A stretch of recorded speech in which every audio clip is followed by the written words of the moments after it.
Oke, selamat siang dan salam budi luhur ya. Kembali lagi ya di mata kuliah Business Intelligence. Oke, pada hari ini Pak Hengki akan menjelaskan bagaimana kita memanfaatkan fitur untuk menganalisis data menggunakan Power BI ya. Jadi Power BI itu singkatan dari Business Intelligence ya, di mana produk aplikasi ini dikeluarkan oleh Microsoft ya. Oke, sebelum kita masuk mendownload aplikasinya, Pak Hengki akan memaparkan dulu apa saja yang bisa dimanfaatkan menggunakan aplikasi ini ya. Jadi kita sudah tahu bahwa aplikasi ini merupakan pada umumnya adalah berbasis cloud ya. Jadi kalau kita lihat bagaimana sih orang membuat atau mengolah data dalam jumlah yang besar ya, udah itu tiba-tiba muncul visualisasi yang interaktif. Nah, rata-rata juga menggunakan produk business intelligence ya. Kalau kita lihat aja misalnya setiap hari ya kita di berita-berita bagaimana perkembangan jumlah COVID di seluruh dunia. Nah, itu salah satunya menggunakan aplikasi BI untuk memetakan berapakah jumlah yang kena COVID, yang sembuh COVID maupun yang meninggal dunia ya. Jadi bisa mencangkup seluruh dunia menggunakan aplikasi BI ya. Jadi BI ini bisa mengolah data ya sampai jutaan data. Nah, kelebihan dari aplikasi Power BI ini bisa dua macam ya. Yang pertama kita bisa download melalui lab, ditaruh di laptop atau di handphone.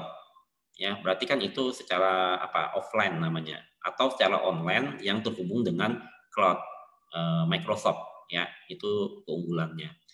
Nah, apa saja yang bisa divisualisasi di dalam aplikasi ini? Yang pertama adalah bahwa kita nggak usah capek-capek ngetik ya, kita bisa menggunakan fitur import, menggunakan aplikasi Excel maupun aplikasi-aplikasi yang didukung oleh Power BI. Nanti Pak Hengki jelaskan ya fitur apa lagi, jenis data apa lagi yang bisa di support dari aplikasi ini. Nah, di aplikasi ini terdapat ada lima building block Power BI ya. Yang pertama yang terpenting adalah pasti tentang visualisasi ya. Di sini banyak-banyak jenis grafik, diagram dan sebagainya sesuai dengan kebutuhan kita ya, apakah grafik, diagram maupun map dan sebagainya ya. Jenis visualnya banyak ya. Kemudian ada dataset ya. Dataset nanti bisa bermacam-macam, bisa melalui data Excel atau database online dan sebagainya ya. Ada reportnya nanti merupakan hasil keluaran dari aplikasi ini ya. Berikutnya ada dashboard ya, otomatis dashboard itu nanti adalah hasil dari report ya. Kalau report itu kan nanti ditampilkan dalam satu halaman saja, tetapi kalau dashboard itu nanti hasil akhir dari sebuah report yang bisa diakses oleh orang lain ya gitu loh. Nah, kemudian juga ada tile ya. Tile ini fungsinya untuk berupa kotak-kotak yang berisi tentang grafik ya, supaya mempermudahkan kita untuk melihat grafik.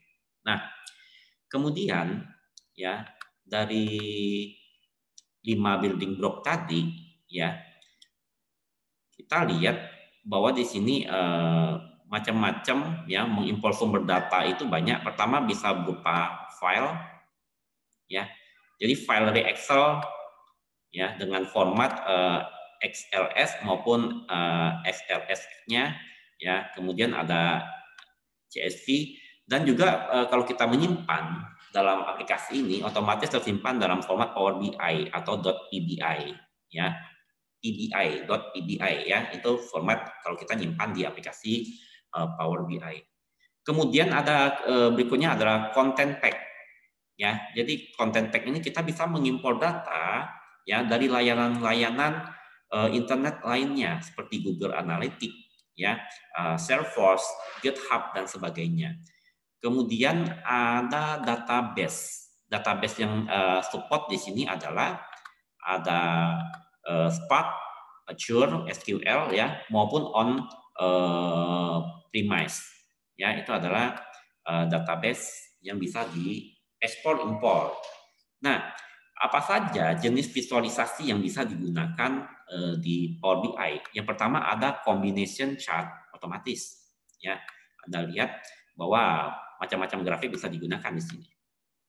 Ya, kemudian ada map visualisasi. Jadi kita bisa memetakan peta dunia, ya seperti yang Pak Hengki kita jelaskan di awal. Misalnya kita mau lihat perbandingan data COVID di setiap negara, maka pakailah map visualisasi ini. Gitu. Nah, berikutnya kita ada table and metric, ya jadi bisa metrik juga di sini, ya. Ada scatter chart di sini, ya, dan waterfall. Jadi banyak jenisnya yang bisa kita gunakan di aplikasi ini, ya. Nah,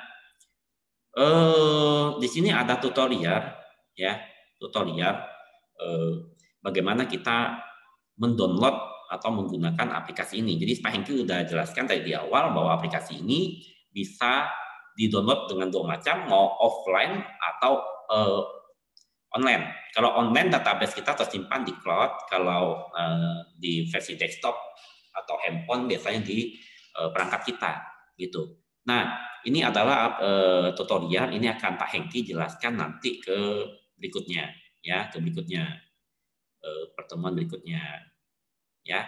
Dan ini tutorial juga sudah Pak Hengki sudah masukin di menu ini ya, menu perkuliahan ya di Classroom ya. Oke, saya rasa ini penjelasan yang untuk analisis data menggunakan Power BI. Nanti untuk selanjutnya ya di pertemuan berikutnya baru Pak Hengki akan mengajarkan bagaimana Anda mendownload aplikasi ini ya. Oke, terima kasih dan sampai jumpa lagi.